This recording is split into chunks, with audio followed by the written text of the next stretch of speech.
I want to bring Danny Schechter into the conversation to talk about the life and legacy of Nelson Mandela. Danny has made 6 documentaries about Mandela and spent 40 years getting to know the great leader. He was recently invited to South Africa by Mandela himself for the screening of a film about the former president's life, and is the author of Madiba A to Z, The Many Faces of Nelson Mandela. Now, Danny, we know what Madiba was like as a public figure and what he did for the country. What was Nelson Mandela like as a person? Well, you know, it was very hard to distinguish between his personal life and his political life, because he said, the struggle is my life. He organized himself around his commitment to free and to work in the freedom struggle to free the people of South Africa. He was very humble about that. He was always clear that he believed in collective leadership, not individual celebrity. It's you know, wonderful that the world is recognizing him as they are tonight, bringing the world together, but at the same time, it's almost as if nobody really wanted to discuss his contributions before he died. You know, the whole story is about his death, not about his life and his legacy, and it should be. The movie Mandela Long Walk to Freedom is being shown around the world. There was a big royal premiere in London today. He's on everybody's mind, and he's somebody who should be on everybody's mind, because he offered a lot to the world in terms of peace, justice, reconciliation. His ideas for change not only were successful in South Africa, but they've inspired so many people around the world. He changed the world, and he changed me too, because he gave me an opportunity to participate with him, to be part of his entourage, to document his achievements in many instances. And it's something that I'll never forget, but it's also something that the world can't forget, because we need Mandelas, plural, in this world, people who are more selfless and who are really committed to the principles of change, not just the principles of personal celebrity. And Danny, you had just mentioned that he right now is being remembered for his death and what's going on in the present. Can you go ahead and walk us through some of his most notorious accomplishments that made him this great leader? Well, they weren't really notorious. In many cases, they were very brave, sometimes considered by others to be stupid, when he went from leading a nonviolent movement to leading a violent resistance against apartheid.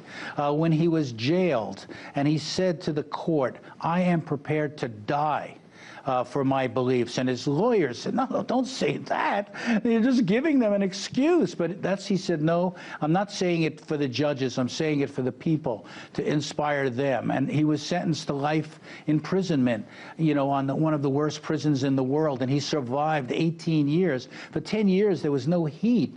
There was no running water in his cells. So this was a man who endured a tremendous deprivation and abuse, and yet emerged from it without hating his jailers, without hating the people who imprisoned him, but calling for a new South Africa, interracial, just South Africa. And I think that was his achievement. That's why even the people who hated him and fought against him, in the end, came to his side and worked with him and admired him.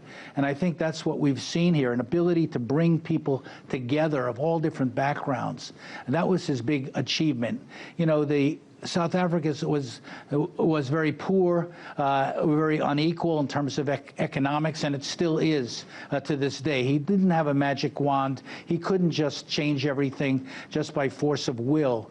But his example and his determination was important in inspiring others to get involved and to stay involved. And not only in South Africa, but in the world. Don't forget, the Free Nelson Mandela movement was a global movement, a movement of people all over the world who fought for his release and for freedom in South Africa. And that's an achievement that was really impressive. I was watching Bono on another channel talking about it. I worked with Bono on the Sun City album in 1986, calling for an end to apartheid. Many artists, many cultural figures were part of that struggle, so to speak, and it's still ongoing. The long walk to freedom is not over, even though the movie ends at a certain time. The actual walk continues for those people who really were moved by Mandela to realize that we need to get together to make change in this world, and that it's only when people move, you know, change comes from below, not from above, not from a, you know, an anointed celebrity. It comes from people willing to sacrifice and struggle for their beliefs. Mandela embodied that, and that's why he was loved and admired the way he is. That's why President Obama and every president is going to say something nice about him. But the reality is that the problems in South Africa are still very deep, as they are throughout the poorer countries in the world, and we have to care about them as Mandela cared about them. Danny Schechter, author of Madiba A to Z, thank you so much for bringing us your insight.